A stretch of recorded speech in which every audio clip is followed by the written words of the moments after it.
All right, so let's jump into the world of Bill Ackman Yeah. and see what this Wall Street titan has been up to. Okay. We're taking a deep dive into some of his latest moves from Q3 2024. All right. And trust me, Okay. you are going to want to hear this. I'm all ears. This deep dive is based on a really interesting piece from the Motley Fool. So we're starting with a solid source here. Yeah, the Motley Fool, They know their stuff. yeah, they put out a lot of good stuff. Yeah, for sure. You always got to Definitely got to double check. double-check. Yeah. But Definitely a good starting point. absolutely, yeah, so this is a good jumping-off point Right. for our deep dive today. Well, it's important to remember that Ackman, through his firm Pershing Square Capital Management, Right. is famous for running a very concentrated portfolio. Just 10 stocks. Wow. That's incredibly focused, way more so than your typical fund, Yeah. and it really shows a ton of conviction in his picks. That's a very interesting point because, when you have 10 stocks in your portfolio, you really Right. gotta... You're really going all in on those. Yeah, you're going all in on those 10. Yeah. So it's like he's handpicking his dream team of companies. Yeah. And this quarter, 2 of those picks Right. really stood out to me. Yeah. Brookfield Corporation and Nike. Okay. So let's start with Brookfield. Okay. Ackman didn't just buy more shares. Right. He supercharged his position in Brookfield Okay. by almost 378%. Wow. It's now his single largest holding, making up about 13.5% of his entire portfolio. That's big. That's a huge vote of confidence. It is. So that's what I want to know. Yeah. What does he see Right. in Brookfield that's got him so excited? Right. Is it their business model? Is it their growth potential? It's How is it? well, Brookfield itself isn't exactly like a flashy tech startup or anything like that. Yeah. They're a global investment company, more focused on steady long-term growth. Right. They've got a pretty incredible track record, though, Okay. delivering an average annual return of about 18% Wow. over the past 30 years. Okay, now hold on. Think about that. 18% Consistently annually or 30 years. for 3 decades straight. Okay, so those are some pretty impressive numbers. They are. But hold on. Yeah, Didn't you say earlier that we're talking about dividend stocks here? we are. Doesn't Brookfield have a pretty small dividend yield? You're right to point that out. Okay. Brookfield's current yield is just 0.55%. Right. So it's not going to be a top pick for someone who's primarily looking for income from dividends. Okay. I see. Ackman clearly sees something else here. I'm all ears, like, what could be so appealing that Yeah. he's willing to overlook a tiny dividend? Well, it might be the growth story. Okay. Remember that 18% annual return over 30 years? Yeah. Well, Yeah. last year alone, Brookfield stock surged 70%. Whoa. That kind of performance is going to get attention even from a seasoned investor like Ackman. So he's essentially betting that the good times will keep rolling for Brookfield. It certainly seems that way, yeah. Yeah. This move suggests that Ackman believes in the underlying strength of Brookfield's business model Right. and their ability to continue generating those impressive returns, Yeah. even if the dividend isn't the main attraction right now. Right. Okay. That makes sense. Okay. So we've got Brookfield, the steady growth giant. Yeah, But then there's Nike. right. Now, that's a name everyone knows. Yeah. But I'm curious, what's the story there? Well, with Nike, Okay. Ackman also significantly increased his position Okay. by roughly 436%. Wow. Another big jump. Yeah, it's a bold move, Okay. especially considering that Nike's stock performance has been the opposite of Brookfield's lately. Yeah. Nike's been having a rough time. Their stock is down about 30% over the past year. Exactly, and it's down nearly 60% from its peak back in 2021. Oof. That's rough. So what's Ackman's play here? He seems to be betting on a turnaround story. Okay. Nike brought in a new CEO last month, Oh, they did. and there's a lot of hope riding on his ability to revitalize the brand. So it's like he's looking for a comeback kid Yeah, while also backing a steady champion. right. That's interesting. Yeah, two very different approaches. Very different approaches. Yeah. But yeah, exactly. He's looking for that turnaround. Okay. It's important to remember, though, Yeah. that even with a new CEO, Nike has a long road ahead. Sure. Turning around a company of that size takes time, Yeah. and there's no guarantee of success. I'm guessing that's why they brought in someone new. Yeah. Fresh perspective, new ideas, Right. chance to shake things up. Exactly. But The question is, Yeah. will it be enough That's the million-dollar question. Yeah. And is this a bet most investors should follow? Ooh, good question. Yeah. We'll have to keep digging into that. Yeah, it's a gamble for sure. Yeah.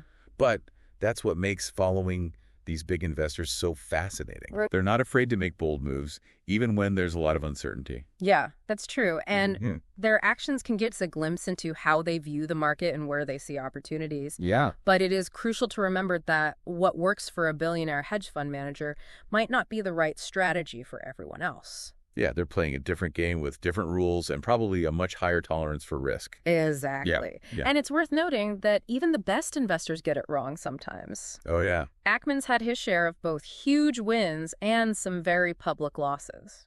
Right. I guess that's a good reminder. Yeah. To always do your own research and make sure you understand the risks involved before following anyone's footsteps. For sure. No matter how successful they've been. Right. Yeah. Now, circling back to those of us who might be more interested in generating income from our investments.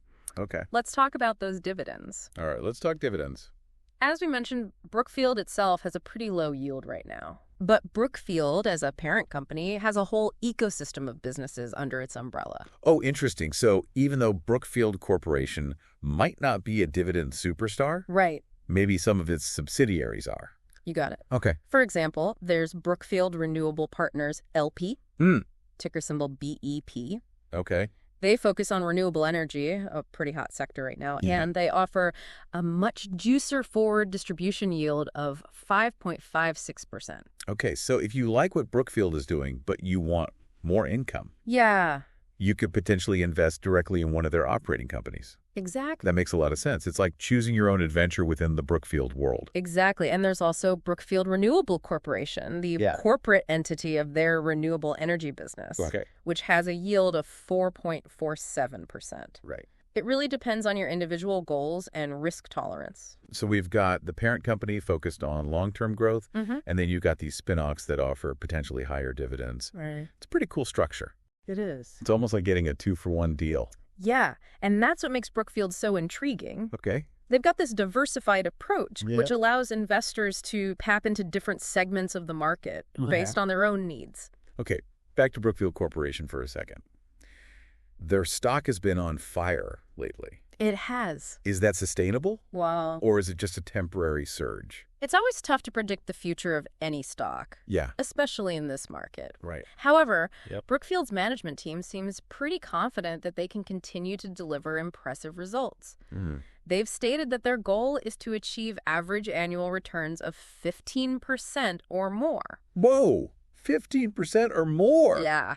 That's a bold prediction. It is bold, but their historical performance suggests they might be able to pull it off. Right. Remember, they've been averaging around 18% annually for the past 3 decades. Okay, I'm starting to understand why Ackman is so bullish on them. Yeah. But for someone like me, trying to decide where to put my money, it can feel overwhelming. Yeah. You've got Brookfield with this impressive track record, Right. and Nike hoping for a comeback. Yeah. How do you even begin to compare these two? That's a great question. Yeah. And it brings us to a really crucial point for all investors. Okay. When you're making decisions, should you prioritize a company's past performance, like Brookfield's stellar history, or bet on their future potential, Right. like Ackman's doing with Nike? Past performance versus future potential.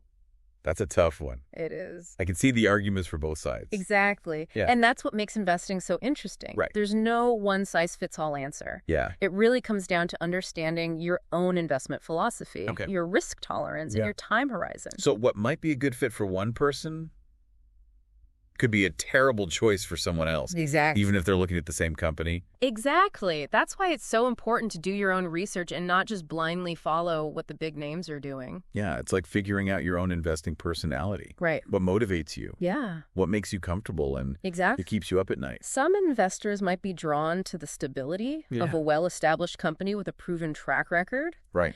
Even if the potential for, like, explosive growth is a little more limited. Well, others might get a thrill out of betting on an underdog.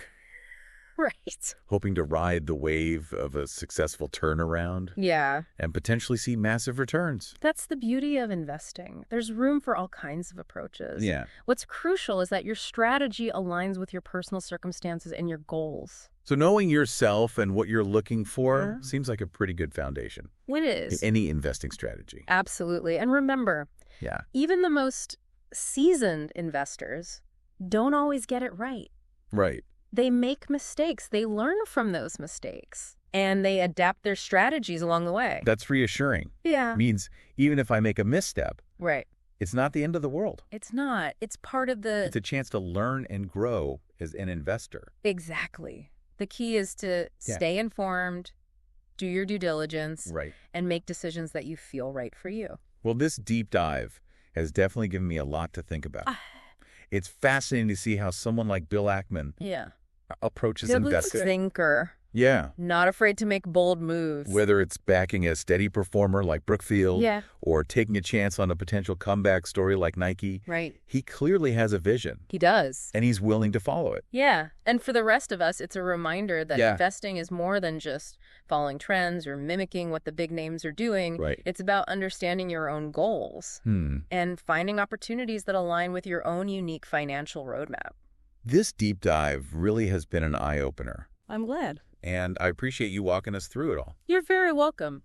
For our listeners out there who want to keep digging deeper, where would you recommend they go for more information? Well, the Motley Fool is a great resource for those who want to stay up to date on the market, explore individual stocks, and get insights from a variety of financial experts. They do a good job. Yeah, they break down complex topics into easily digestible pieces and offer a range of perspectives. They've certainly provided a solid foundation for our deep dive today. Great. So before we sign off, what's the one key takeaway you'd like our listeners to remember?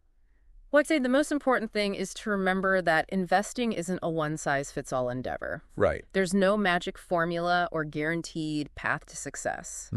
What matters is finding an approach that works for you, that aligns with your goals, your risk tolerance, and your overall financial picture.